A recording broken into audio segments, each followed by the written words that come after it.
Plus, ahead of their latest performance this weekend, we're getting a sneak preview from VocalEssence, paying tribute to the Harlem Renaissance. All right, this Sunday, listen up.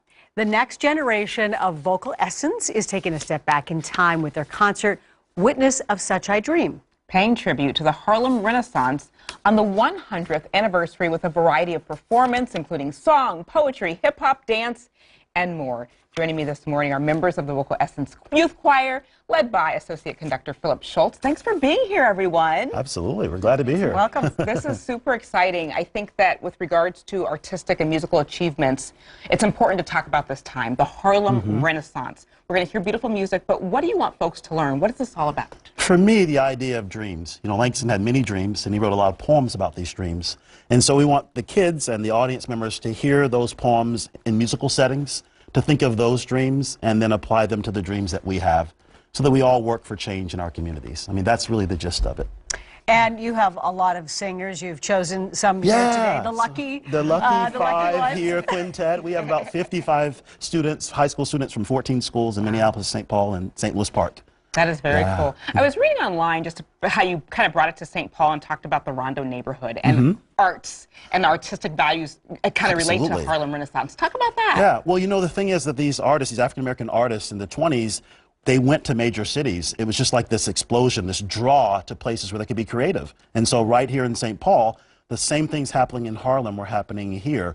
Artists were creating music, poetry, paintings, just a way to express themselves after coming through this period of being, you know, constricted. So it's just a great celebration.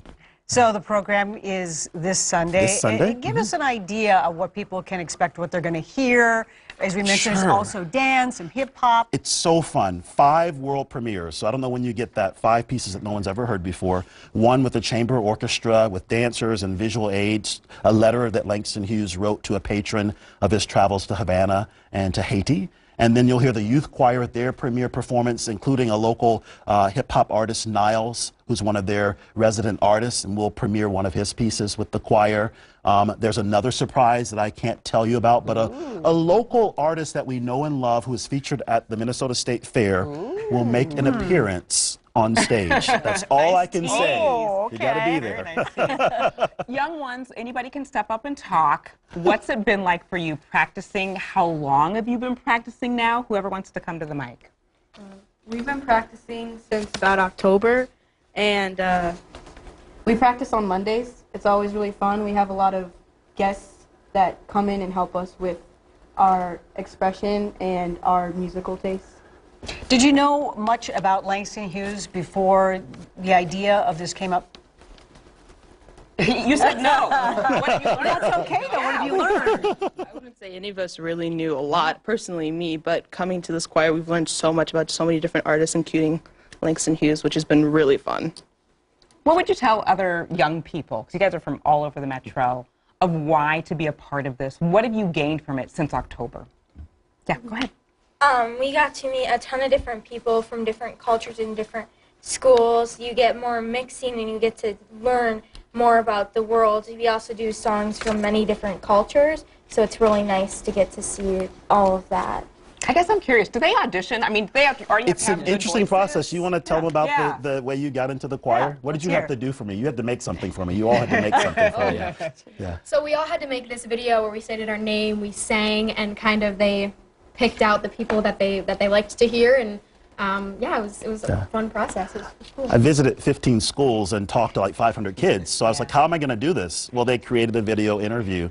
And from that, we started selecting and getting in touch with them and their parents. Technology is amazing. We couldn't have done this without it. No kidding. All right. Well, let's hear a little bit about the piece that you are going to be singing today. Yeah, so we're going to sing one of the world premieres, just an excerpt. Laura Caviani is a local jazz artist, and this is Hold Fast to Your Dreams, one of Langston's poems. All right, we're going to step out. In just a moment, and we want to let everyone know, don't miss VocalEssence. Go ahead, and we'll share that it's this Sunday at Orchestra Hall in downtown Minneapolis from 4 and 6 p.m. For ticket and schedule information, visit vocalessence.org.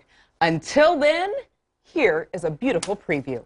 1, 2, hold fast to your dreams, for if dreams die, Life is a broken wing bird that cannot fly.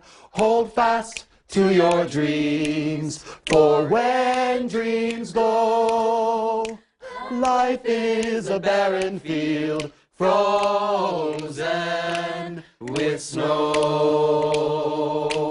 Hold fast to your dreams, for with dreams die, life is a broken wing bird that cannot fly.